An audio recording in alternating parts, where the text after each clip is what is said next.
ہمارے بہت سے دینی بھائی کسی سخت ضرورت کے تحت قرض لیتے ہیں اور قرض ادا کرنے کے لیے جب کوئی سبب نظر نہیں آتا تو فکر میں ڈوب جاتے ہیں، آنکھوں کی نیند اور دل کا سکون ختم ہو جاتا ہے، ہر وقت پریشان رہتے ہیں۔ تو ایسے لوگوں کے لیے آج میں دعائے نبوی لے کر حاضر ہوں، جس کے پڑھنے سے فکر دور ہو جائے گی اور قرض بھی ادا ہو جائے گا انشاءاللہ۔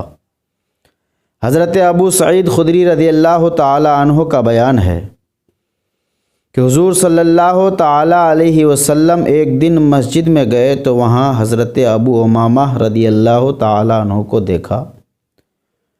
حضور صلی اللہ تعالی علیہ وسلم نے فرمایا، اے ابو امامہ، اس وقت تم مسجد میں کیسے بیٹھے ہو جبکہ ابھی نماز کا وقت نہیں؟ تو حضرت ابو امامہ رضی اللہ تعالی عنہ نے عرض کیا، یا رسول اللہ، میں بہت فکر مند ہوں اور قرض کے بوجھ سے دبا ہوا ہوں۔